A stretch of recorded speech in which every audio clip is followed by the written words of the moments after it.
அவர் கதை முடிஞ்சிருச்சுன்னு சொன்னவங்க இருக்காங்க. அவ்வளோதான், இனி அவர் ஹாஸ்பிட்டல் வந்து வெளியே வர மாட்டாரு அப்படின்னு சொன்னவங்க நிறைய பேர் இருக்காங்க. ஆனால் அதுக்கு மத்தியில் கர்த்தர் கிருபையாய் ஜீவன் கொடுத்து அவருக்கு படிப்படியாக ரிகவர் ஆகி அவருக்கு உதவி செய்வார். அப்போது இப்படி ஒரு பலவீனம் இருக்கும்போது மெடிக்கல் காம்ப்ளிகேஷன்ஸ்லாம் இருக்குமே, அவன் கன்சீவ் ஆகும்போது எப்படி இருக்கும்னு சொல்லி பல கேள்வி 2 பேருக்குமே இருக்குது. ஆனால் கர்த்தர் கிருபையாய் அவருடைய இரக்கம் அதிகமாக இருக்குது அப்படின்னா அழகான இவனை மாதிரி ஒரு வாழை நான் பார்க்கல. ஒரு வயசு இந்த சோஃபாவில் இருந்து அப்படி அந்த சோஃபா ஜம்ப் பண்ணுவான், நீ குதிச்சு அந்த ஜம்ப் பண்ணி ஓடுறது பண்ணுறது. அதுக்கப்புறம் வந்து அவனுக்கு டைஜஷன் ரொம்ப ஈஸியாக நடக்கும். ஏன்னா வாயில அவனோட ஊரை போட்டு தான் உள்ள போகிறதுக்குள்ள எல்லாமே ஈஸியாக டைஜஷன். அப்படிப்பட்ட சேட்டப் பண்ணுற ஸ்ட்ராங்கான பிரில்லியன்ட் டு த கோர்.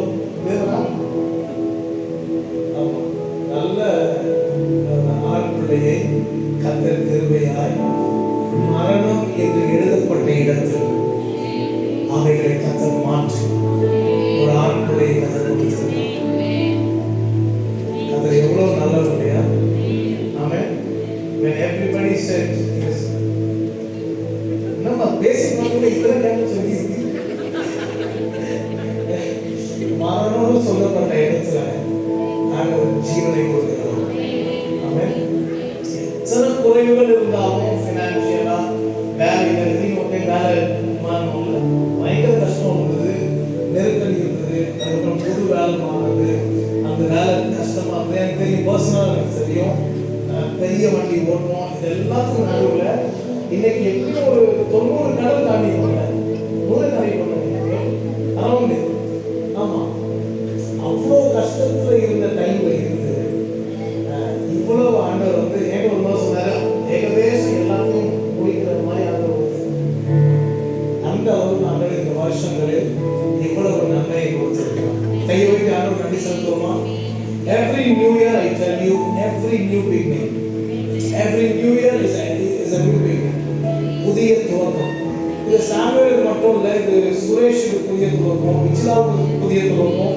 அவங்க கூட நிற்கிறதுனால எனக்கு இது புதிய துவக்கம், இவனுக்கு புதிய துவக்கம், அந்த தம்பிக்கு புதிய துவக்கம், முன்னாடி இருக்க பசங்களுக்கு பின்னாடி இருக்க வரைக்கும் எல்லாருக்கும் என்னது புதிய துவக்கம். ஆமென். ஹல்லேலூயா. எல்லாம் கையில் இந்த குடும்பத்தை ஆசீர்வதிக்க போறோம்.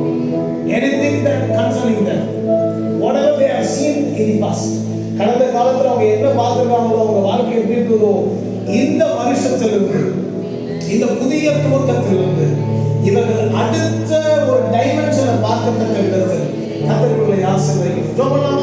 Father, right now we thank you. நாங்கள் அத்தனை பேர் இணைந்து இந்த குடும்பத்தை ஆசீர்வதிக்கிறோம். இவர்கள் கண்டதும் கேட்டதும் அனுபவித்ததற்கும் அப்பாற்பட்டு கர்த்தருடைய கரம் அற்புதமான சிலதை உங்களுடைய பிள்ளைகளுக்கு செய்யும்படி உங்களுடைய கரத்தில் ஒப்பு கொடுக்கிறோம். குறிப்பாய் இன்றைக்கு ராத்திரி வரையில் நாங்கள் சபையாய் இணைந்து பிதா குமாரன் பரிசுத்த ஆவியாருடைய நாமத்தில் சாமுவேலை ஆசீர்வதிக்கிறோம். ஞானத்தில், கல்வியில், தெரிந்த புத்தியில், கீழ்ப்படிதல், கர்த்தருக்கு பயப்படுகிற பயத்தில், எல்லா விதமான தேவ பக்தியிலும் இவன் கூர்மையுள்ளவனாய் இருக்கட்டும். ஓ ஹல்லேலூயா. இவன் வளர்ச்சி அபாரமாய் இருக்கட்டும். இவன் ஞானம் விசேஷமுள்ளதாய் இருக்கட்டும். இவனுடைய செல்வம் அநேகரை அச்சப்படுத்துகிற செல்வமாய் மாறட்டும். இவனுடைய தானங்கள் அநேகரை கட்டி எழுப்புகிறதாய் மாறட்டும்.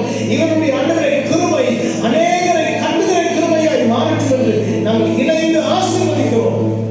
பாதுகாத்துக் கொடுங்க. வியாதிக்கு விலகி, நாசமோசத்திற்கு விலகி, தீங்குக்கு விலகி, பொல்லாங்குக்கு விலகி பிள்ளையை பாதுகாத்துக் கொள்கிறாங்க.